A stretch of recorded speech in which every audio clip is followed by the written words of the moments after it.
Assalamualaikum warahmatullahi wabarakatuh.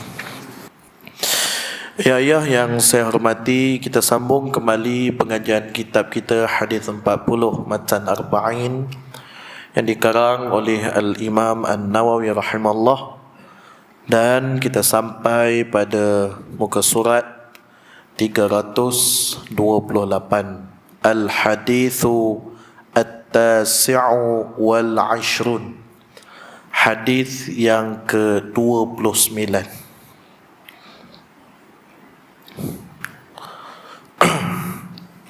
Bismillahirrahmanirrahim. An Mu'adz ibn Jabal radhiyallahu ta'ala anhu qala qultu ya Rasulullah akhbirni bi'amalin yudkhiluni al-jannah wa yuba'iduni 'anil nar.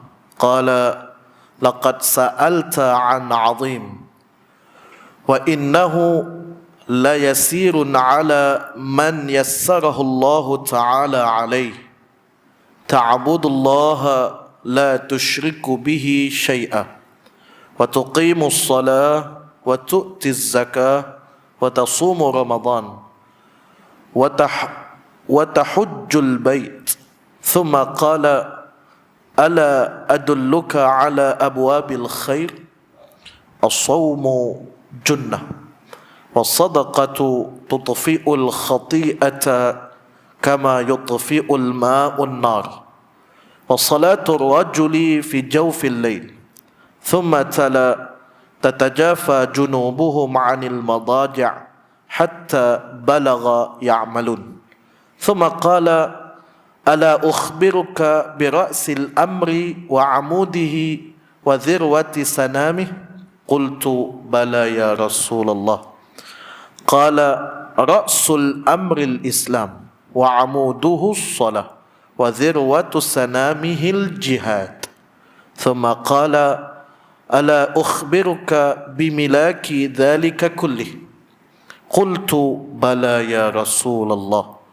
فأخذ بلسانه وقال كف عليك هذا.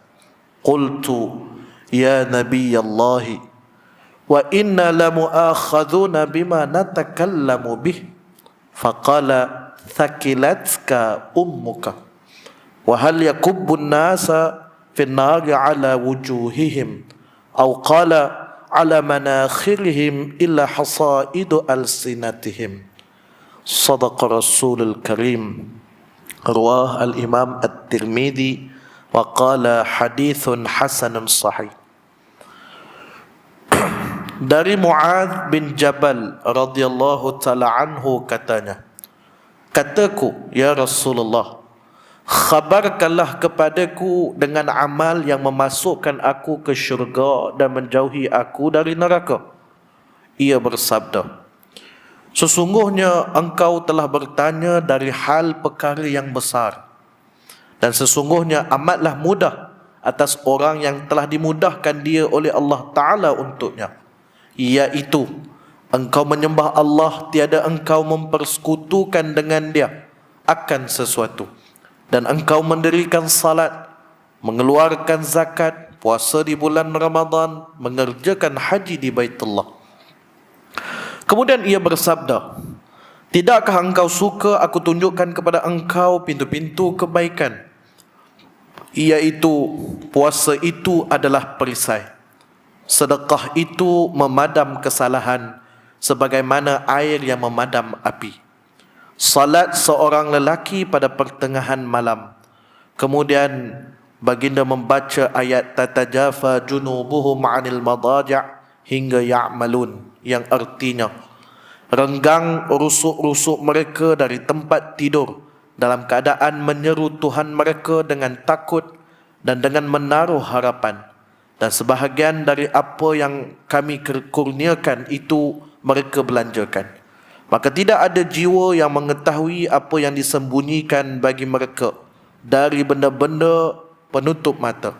Sebahagian balasan bagi apa yang telah mereka kerjakan. Penetap mata. Setelah itu Nabi bersabda lagi, adakah engkau suka aku khabarkan kepada engkau kepala pekerjaan dan tiang-tiangnya dan puncaknya? Kataku, baiklah ya Rasulullah. Sabdanya, kepala pekerjaan ialah Islam, tiang-tiangnya ialah salat, puncaknya ialah jihad. Kemudian ia bersabda, adakah engkau suka aku khabarkan kepada engkau penguasa bagi yang demikian itu semuanya? Kataku, baiklah ya Rasulullah. Lalu ia memegang lidahnya seraya berkata, cegahlah ini. Kataku, ya Nabi Allah, dan sesungguhnya kami akan diseksa kerana kami berkata dengannya. Sabdanya, ibu engkau kehilangan engkau, dan tidak akan ditelangkup, yakni dicampakkan manusia ke atas muka mereka, atau ia bersabda, ke atas hidung mereka ke dalam api neraka, melainkan kerana hasil tanaman lidah-lidah mereka. Benarlah kata Nabi SAW, hadis yang diriwayatkan oleh Al-Imam At-Tirmidzi, dan katanya hadis ini ialah hadis hasan sahih. Dari Muadz bin Jabal radhiyallahu taala anhu, kataku, satu hari Muadz bin Jabal bertemu dengan Nabi SAW.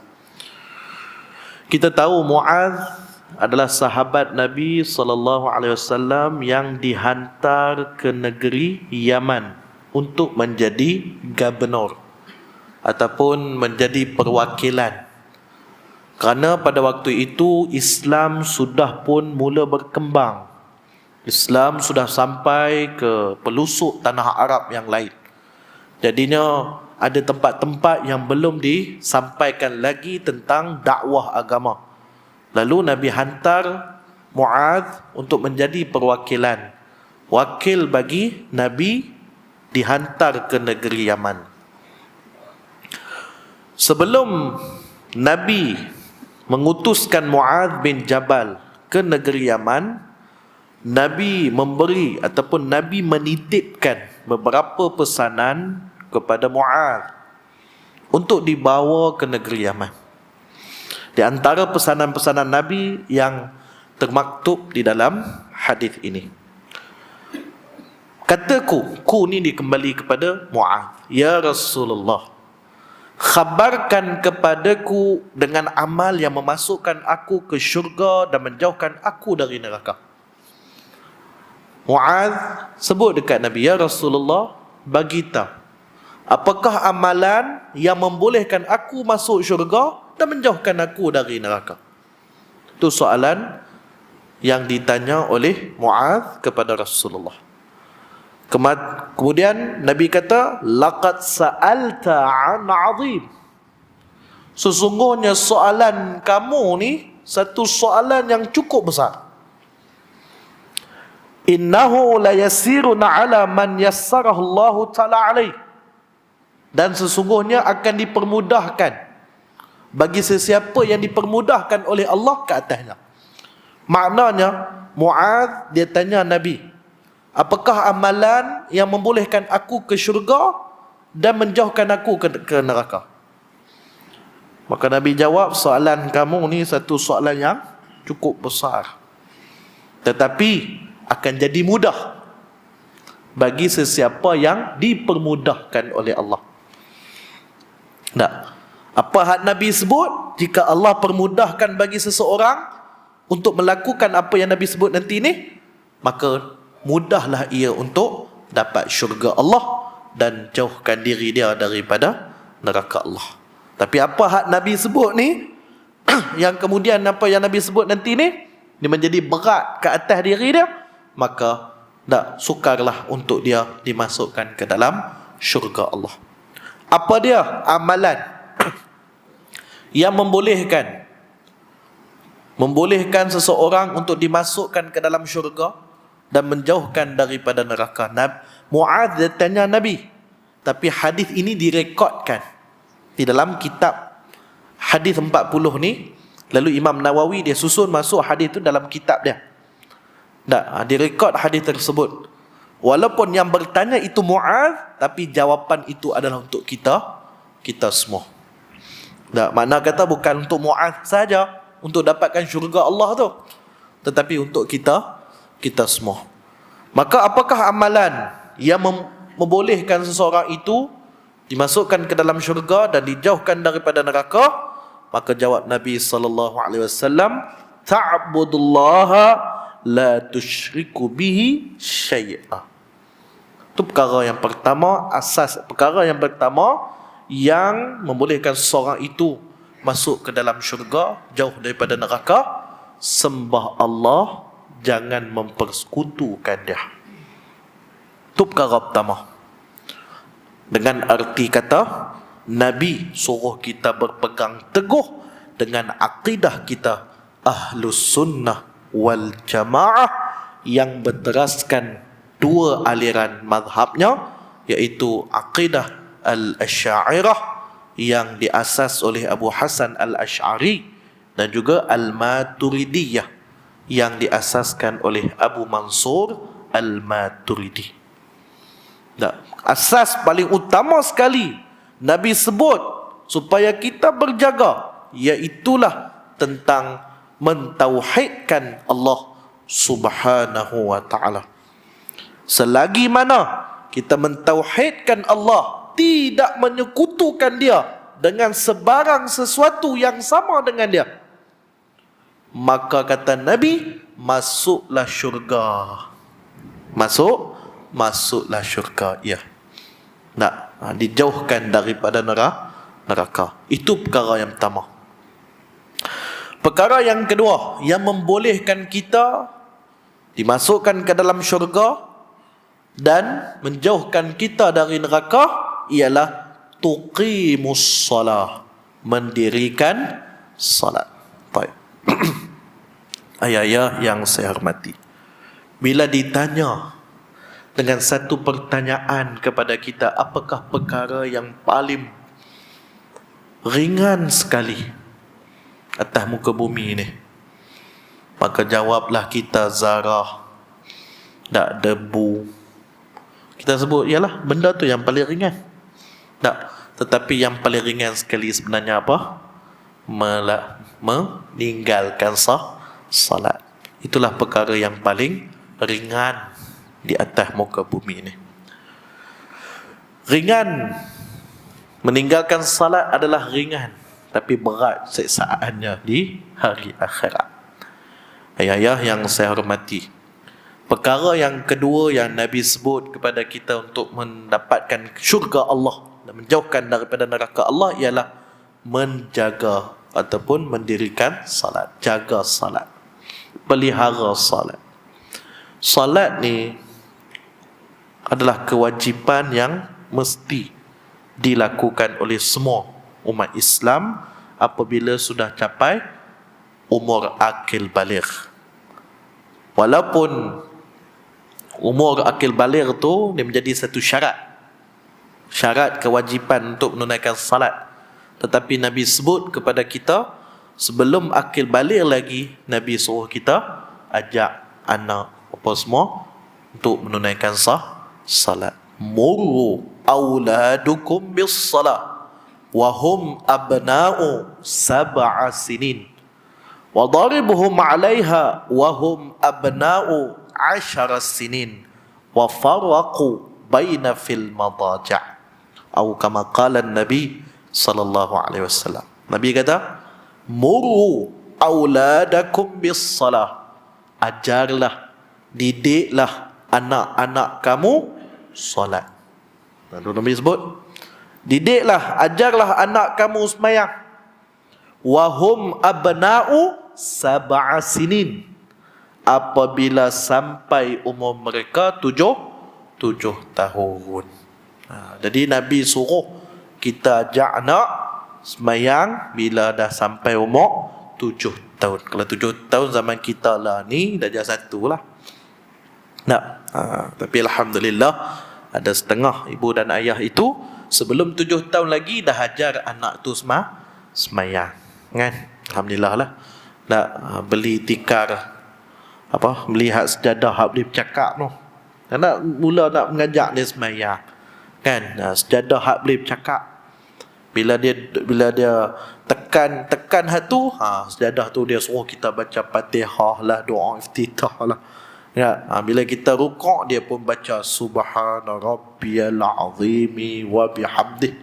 Dia mungkin tak pandai, hak sejadah tu lagi pandai lagi lah duk baca kan. Boleh sejadah lah ni adalah dulu zaman saya mungkin tak ada lagi elektronik perkara mudah macam tu. Lah ni dah ada dah. Beli sejadah hak boleh cakap tu kan.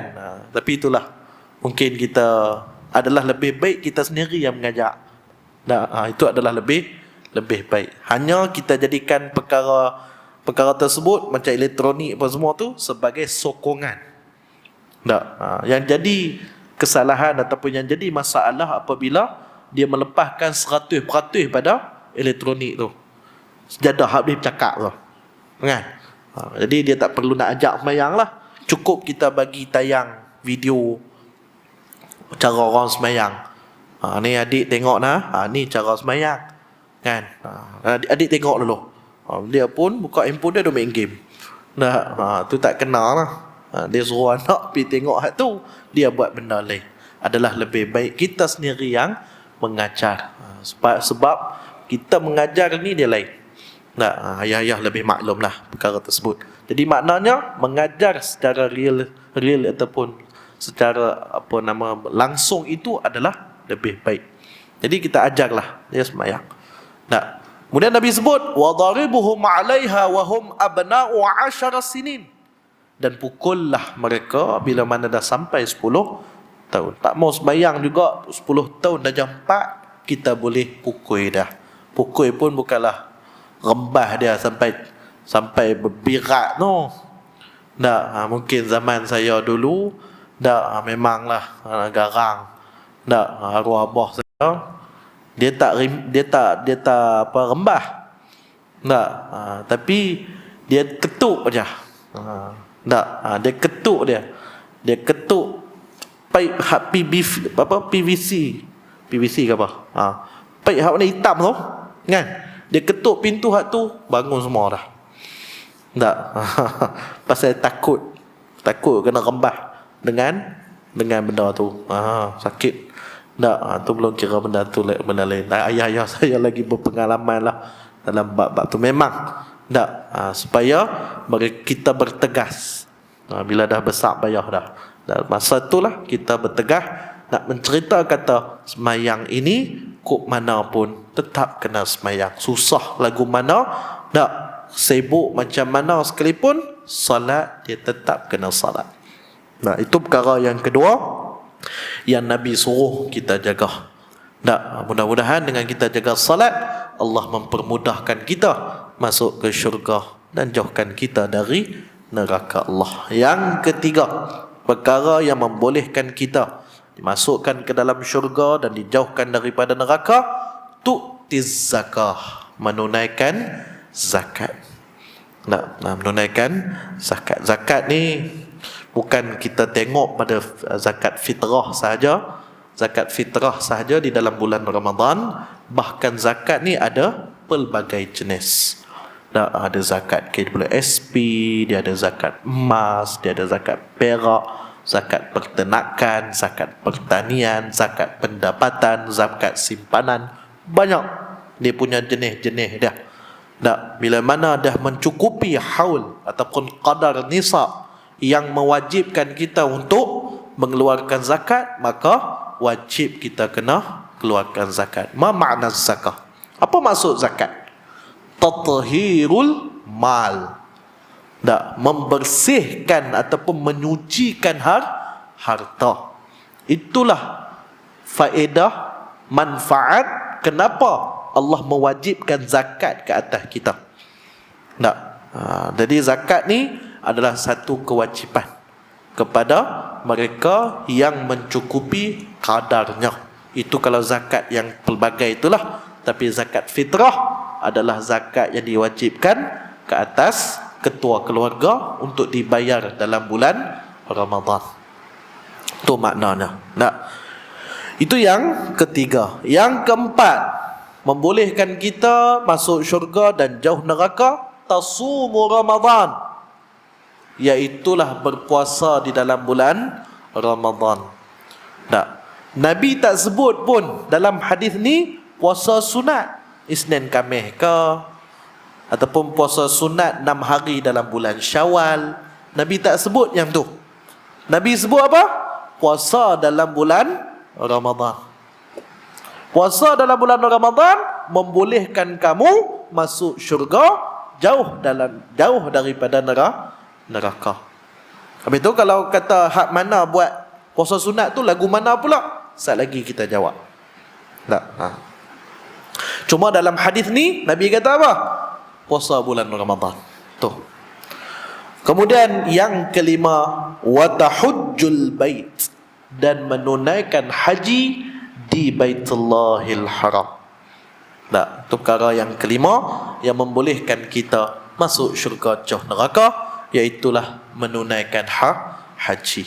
Bertuahlah sesiapa yang Allah Ta'ala telah izinkan hambanya untuk menjadi tetamunya. Tak, yang mana dah selesai rukun yang kelima, alhamdulillah. Tinggal lagi ada niat lagi lah untuk pergi menunaikan haji buat kali yang lain pula. Hak yang wajib, hak pertama tu, hak kali pertama kita buat dulu. Hak selebihnya itu dia jadi sunat. Nah, jadi beruntunglah kerana mereka yang telah diizinkan oleh Allah untuk menjadi tetamunya dan telah pun mendapat haji yang mabrur. Mudah-mudahan Allah menjadikan orang ini mudah masuk syurga dan jauhkan daripada neraka. Ayah-ayah yang saya hormati, kalau kita tengok balik, kalau kita lihat balik, perkara yang Nabi kata membolehkan seseorang itu masuk syurga dan jauh neraka, Nabi sebut apa dia? Yang pertama, sembah Allah, jangan syirikkan dia. Yang kedua, sembahyang. Yang ketiga, zakat. Yang keempat, puasa. Yang kelima, haji. Kalau kita tengok, itu adalah apa? Rukun Islam. Maknanya apa? Kita jaga rukun Islam yang 5 tu. Pelihara rukun Islam yang 5 itu, mudah-mudahan Allah permudahkan kita untuk masuk syurga dan dijauhkan kita dari neraka. Jaga hak 5 ni wajib, confirm syurga. Hak ni Nabi sebut. Inilah hadis dia. Jaga hak 5 rukun Islam tu, mudah-mudahan syurga lah bagi dia. Habis tu sunat tu lagu mana? Sunat itu memperhiaskan 5 hak rukun tadi tu menjadi lebih baik, lebih cantik dan lebih indah. Dia cerita dia lagu ni. Beli kereta. Kan, kita beli kereta. Hak pentingnya apa? Ada tayar, ada enjin, boleh masuk gear, ada aircon. Tak, ada steering. Ada, alhamdulillah, ada bumbu. Kan? Hak tu benda hak wajib lah. Hak mesti kena ada kat kereta. Takkan beli kereta enjin tak ada. Kita tak mau. Jadi kita beli kereta. Kan? Itulah hak yang wajib yang ada pada kereta. Jadi ya. Tak. Jadi ada orang yang nak memperhiaskan kereta dia tu lagi cantik. Lalu dia buat apa? Dia tambah body kit. Dia tambah skirting, bow spoiler, lampu halogen, dia tukar LED. Contoh. Kan? Dalam tu tak ada lampu, dia buah lampu lagi. Lepas tu ada bunyi-bunyi lagi. Buka je, selamat datang. Kereta tu cakap. Bila kita tutup je, terima kasih, tutup slow sikit, saya sakit, kata dia. Contoh. Kan, kereta pun benda yang bercakap. Jadi benda-benda tu dia menjadi perhiasan untuk mencantikkan lagi. Kalau tak ada benda tu tak apakah? Lampu pun semua tu kalau tak ada tak apakah? Tak apa, asal dia boleh berjalan sudah. Bila hujan pasal aircon dia menyala, sudah. Buka wiper dia boleh pusing, sudah. Asal tu je. Hak lampu-lampu pun semua tu kalau tak ada pun tak apa. Tapi itulah makna wajib dan sunat. Dua perkara ni sebenarnya tak boleh nak dipisahkan. Bila kita buat hak wajib, nak memperhiaskan kewajipan itu menjadi lebih cantik, maka disusuli dengan amalan-amalan sunat. Itulah maknanya. Jadi apa hak Nabi sebut dalam hadis ni? Jaga rukun Islam yang 5 tu, syurga. Mudah-mudahan syurga dan dijauhkan kita dari neraka. Habis hak tu. Seterusnya, thumma qala, kemudian Nabi bersabda, ala adulluka ala abwabil khair. Nak tak aku tunjukkan kepada kamu pintu-pintu kebaikan? Hak tadi ni Muaz tanya, apakah amalan yang membolehkan masuk syurga, jauh neraka? Nabi pun jawab, rukun Islam yang 5. Jaga hak tu, syurga insya-Allah. Hak ni pula Nabi sebut, walaupun Muaz dia tak tanya, Nabi sebut. Nak tahu tak pintu-pintu, apakah pintu-pintu kebaikan? Maksud abwabul khair. Tak, abwabul khair atau abwabul khair. Pintu-pintu kebaikan ni apa? Lagu ni. Satu orang yang nak jadi baik, dia mesti masuk melalui pintu dulu. Dah masuk melalui pintu ni, dia masuk dah ke dalam, mudah-mudahan dia jadi baik. Tak. Kita duduk di luar, kita tak boleh nak menghukum apa yang ada di dalam. Pasal apa? Pasal kita tak masuk lagi. Kerana kita tengok di luar saja. Tapi bila kita masuk, barulah kita menghukum. Ui, cantik masjid ni. Ui, luah masjid ni. Ui, sejuk masjid ni. Kalau duduk luar, ni satu orang yang tak pernah main, dia tak pernah singgah, tak pernah main masjid lah. Bukan tak pernah main masjid, dia duduk luar. Kali pertama dia main di sini, kan? Jadi bila dia kali pertama dia main, dia tak boleh hukum masjid ni luas ke, cantik ke, sejuk ke. Dia tak boleh nak hukum. Pasal apa? Pasal dia tak tengok lagi kot dalam lagu mana. Tapi bila dia masuk kot dalam pintu tu, dia masuk ke dalam, barulah boleh hukum. Itulah makna pintu kebaikan. Satu orang yang mula nak jadi baik, dia kena masuk pintu ni dulu. Pas dia masuk pintu tu, barulah dia akan jadi orang yang baik. Jadi apakah pintu-pintu kebaikan itu? Maka Nabi SAW pun jawab, yang pertama, as-sawmu junnah. Pintu kebaikan yang pertama ialah puasa. Puasa itu merupakan perisai, Nabi kata. Sebab itu kalau kita tengok ejaan jim, nun, ta marbutah, junnah. Jim tu dibaca dengan dhammah. Kalau dibaca dengan junnah, maka dia jadi perisai.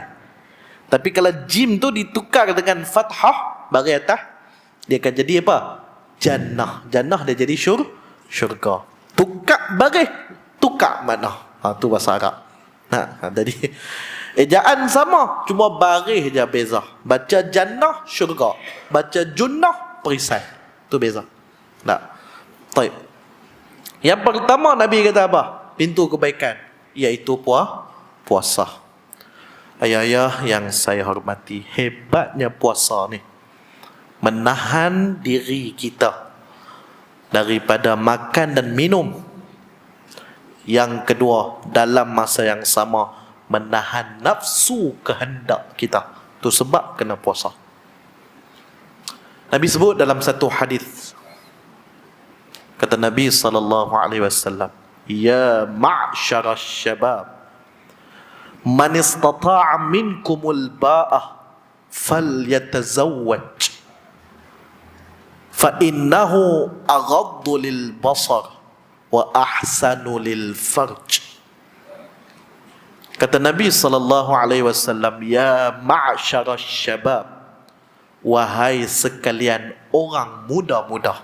Nabi sebut, ataupun wahai sekalian para pemuda, man istata'a minkumul ba'ah, Barang siapa daripada kalangan kamu mampu al-ba'ah. Ma makna ba'ah?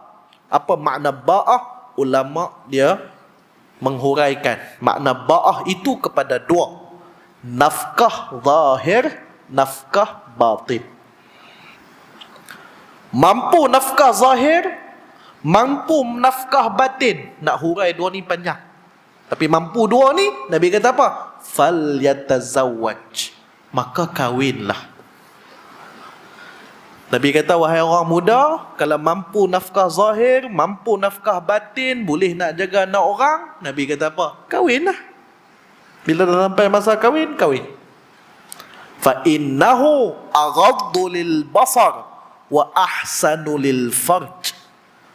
Kerana sesungguhnya perkahwinan itu dapat merendahkan pandangan dan menjaga maruah. Kahwin dapat merendahkan pandangan dan menjaga maruah. Nabi sambung lagi. Fa illam tastati', sekiranya kamu tak mampu al-ba'ah tadi, zahir pun tak mampu, batin mungkin mampulah. Zahir tu tak mampu, batin pun tak mampu lagi. Jika kamu tak mampu al-ba'ah, fa'alaihi bisawm, maka hendaklah kamu berpuasa. Fa innahu lahu wija', kata Nabi. Mudah-mudahan dengan kamu berpuasa, dia akan menjadi perisai kepada kamu, menjadi pertahanan kepada kamu. Maksudnya, ayah-ayah yang saya hormati, puasa ini adalah perkara yang pertama. Untuk seseorang nak jadi baik, dia kena tahan nafsunya. Macam mana cara dia? Iaitulah dengan berpuasa. Ayah-ayah yang saya hormati, hebat kalau nak cerita tentang kehebatan puasa, keajaiban puasa, memang panjang ceritalah. Dari sudut kesihatan, dari sudut sains, dari sudut agama, dipanjanglah cerita dia tu. Nak, ala kulli hal, kita tahu puasa ni mempunyai khasiat dan fadilat yang cukup hebat, sehingga dapat membuatkan seseorang itu menahan nafsunya. Ayah-ayah yang saya hormati, kita tahan marah time bila? Tak, banyak benda lah kita boleh tahan marah. Tapi antara masa yang kita boleh nak tahan marah dengan tempoh yang lama adalah dalam bulan puasa. Kan? Dalam bulan puasa lah kita dilatih supaya banyak bersabar. Tak, nak tahan marah pun kena sabar. Bulan puasa, lagi ikut marah saat lagi ikut, kurang pahala. Sabar saat. Tunggu Allahumma lakas sumna dulu. Lepas habis Allahumma lakas sumna, dia amin je. Kan? Tapi dalam bulan puasa nak cerita, itulah masa dia nak melatih kesabarannya. Nak melatih kesabaran. Lagi nak melatih kita supaya meningkatkan amal ibadat. Dalam bulan puasa, kalau kita tengok bulan puasa kita baca Quran, nak khatamkan Quran, berqiyamul lail, bangun solat sunat, kan? Dalam bulan puasa tu sunat tarawih, mayang 8 rakaat, 23 rakaat, kita duduk semayang tu. Sebenarnya melatih kita untuk solat sunat qabliyah ba'diyah lepas tu. Tak, memudahkan kita sebenarnya. Kalau semayang tu pun kita boleh buat qabliyah ba'diyah pada bulan selain bulan Ramadan, sudah tentulah kita boleh buat. Nak melatih kita. Tak, betul. Fadilat bulan puasa ni, benarlah ulama sebut, ada puasa bulan Ramadan, bulan puasa adalah sebuah madrasah, sebuah sekolah untuk mendidik kita. Tak, supaya menjadi orang yang lebih baik. Itu perkara pertama. Siapa nak jadi baik, kena puasa. Ajak diri supaya puasa. Mudah-mudahan dengan dia berbanyak puasa, dia akan jadi orang yang lebih baik. Baik. Yang kedua, pintu kebaikan. Was-sadaqatu tudfi'ul khati'ata kama yutfi'ul ma'un nar. sedekah yang dapat memadamkan kesalahan, seperti mana air yang memadam api. Pintu kebaikan yang kedua yang Nabi sebut kepada kita ialah nak jadi baik, kena rajin bersedekah. Kena rajin bersedekah. Kalau kita cerita bab sedekah ni, Allahu Rabbi, ajib, sangat-sangat hebat, azim, sangat-sangat hebat. Tak, kalau ajib tu pelik, sorry, azim, sangat-sangat hebat. Tak. Nah, maksudnya kehebatan sedekah ni, Allahu Rabbi. Tak, ayah-ayah pernah melalui bila mana kita banyak bersedekah, Allah lapangkan rezeki kat kita tu, Masya Allah, tak tahu nak apa. Nah, inilah kelebihan sedekah, keajaiban sedekah. Dengan kita bersedekah, mudah-mudahan mengajar diri kita untuk menjadi baik. Antaranya apa? Nak elak kita, nak menjauhkan kita daripada sifat bakhil, sifat kedekut. Ajak kita supaya banyak sedekah. Kadang kita sedekah ni berkira juga. Kenapa kita berkira? Kerana satu, kerana kita tak yakin. Walaupun kita kata sedekah itu, tak ada pun yang membuatkan Nabi sebut dalam hadis, dalam mastika hadis, muqaddimah mastika hadis keluaran Jakim, hadis yang ke-40. Ayah-ayah boleh cari tengok. Mastika hadis, muqaddimah, bukan jilid 1, muqaddimah mastika hadis, hadis yang ke-40. Nabi sumpah, Nabi kata apa? Demi Allah, takkan jatuh miskin orang yang banyak bersedekah. Nabi sebut, takkan jatuh miskin orang yang banyak bersedekah. Ada satu kisah berkenaan dengan sedekah yang membuatkan dia menjadi orang yang lebih baik. Dan kisah itu kita akan ceritakan pada kuliah kita bulan hadapan. Jadi kita berhenti dekat sini dulu. Kita berhenti dekat as-sawmu junnah, ataupun puasa itu adalah perisai. Kita berhenti kat situ. Allahumma salli ala Muhammad. 4 hari bulan 1 23.